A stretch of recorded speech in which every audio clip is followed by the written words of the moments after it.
ભગવાને એકવાર દામોદર લીલા કરી છે. ભગવાન નાના હોય છે, માતા યશોદા જે છે એ વલોણું કરતા હોય છે. એ વલોણાનું માં યશોદાનું સ્વરૂપ જોઈ અને ભગવાનને એમ થાય છે કે આજે નારી છે એનું હું કલ્યાણ કરી દઉં. એટલે પરબ્રહ્મ પરમાત્મા ભગવાન શ્રી હરિ નારાયણ છે, એમને સ્તનપાન કરવાની ઈચ્છા થાય છે. આ બાજુ યશોદા માતા છે, સુંદર મજાના જે ગોવાલણના વસ્ત્રો હે ધારણ કરેલા છે, વલોણું કરતા હોય છે. એક હાથ આગળ જાય, મેખલાઓ છે, મેખલાનો અવાજ આવડા તરફ જાય અને ચૂલા ઉપર જે દૂધ મૂક્યું છે એને ઉતારે છે. પણ આ જે ઘટના બની એ ભગવાનને ગમ્યું નહીં. કોઈ પણ જીવાત્મા ને જ્યારે ભગવાન સ્વીકારે છે, ભગવાનના શરણે થઈ જાય છે અને પછી એ જીવાત્મા ભગવાનને મૂકી અન્ય કોઈ કાર્ય કરવા લાગે તો એ ભગવાનને ગમતું નથી. તમે મારા શરણે આવ્યા છો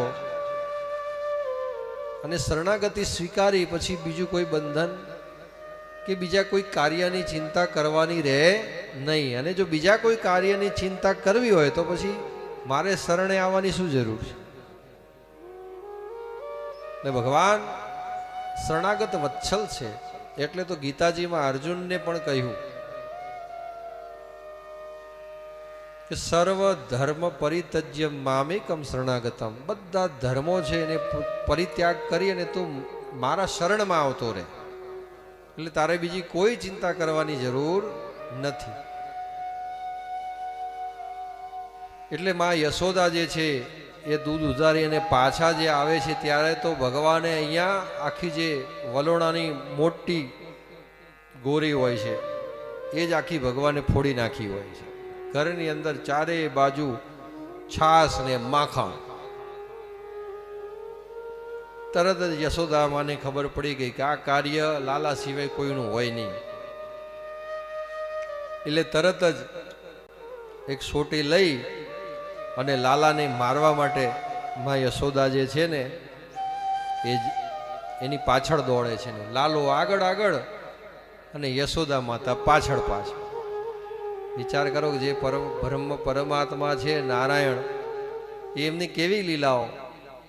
નાના બાલ્ય સ્વરૂપની અંદર ભગવાન આગળ આગળ દોડતા જતા હોય ને માં યશોદા સોટી લઈને પાછળ પાછળ દોડતા હોય તો આકાશની અંદરથી ભગવાનની આ લીલાઓ બધા દેવો નિહાળી રહ્યા છે કે આ કેવી ભગવાનની લીલા છે કે જે પરબ્રહ્મ પરમાત્મા નારાયણ, જે કોઈનાથી ડરે નહીં અને જેના ભયથી આ સૂર્ય ઉગે છે,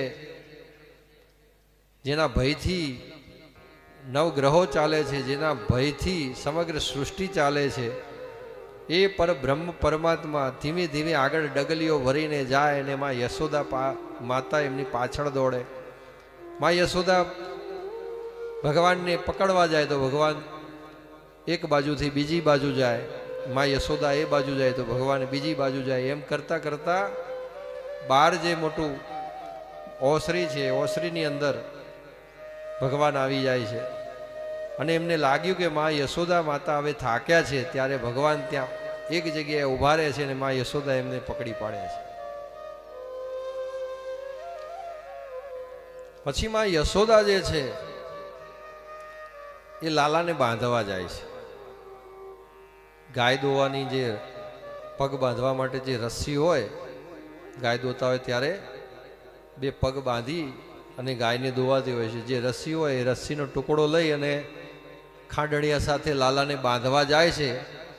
પણ જ્યાં તો રસ્સી સાથે બાંધવા જાય તો 3 ઇંચ રસ્સી ઓછી પડે છે. પછી બીજી રસ્સી છે એને બાંધી અને ફરીથી બાંધવા જાય છે તો પણ 3 ઇંચ ઓછી પડે. ત્રીજી જે રસ્સી છે એને પાછી એકત્રિત કરીને બાંધવા જાય તો પણ 3 ઇંચ ઓછી પડે. એટલે માં યશોદા જે છે એ કહે છે કે લાલા તું કેમ આવું કરી રહ્યો છે? મને હેરાન પરેશાન કર્યા વગર બંધાઈ જાને. અને જ્યારે માતા એ ભાવથી કહે છે એટલે ભગવાન જે પરબ્રહ્મ પરમાત્મા ભગવાન શ્રી હરિનારાયણ જેને કોઈ બાંધી શક્યું નથી, એ મા યશોદાના ભાવથી એ રસ્સીથી બંધાઈ જાય છે. એટલે ભગવાન આ ચરિત્ર દ્વારા બધા ભક્તોને એ સમજાવે છે કે તમે ભગવાનની ગમે એટલા નજીક હો, પણ પરબ્રહ્મ પરમાત્મા ને બાંધવા હોય તો તમારે મન, બુદ્ધિ અને આત્મા ત્રણેય જગ્યાએ તમારે પરબ્રહ્મ પરમાત્માને રાખવા પડે.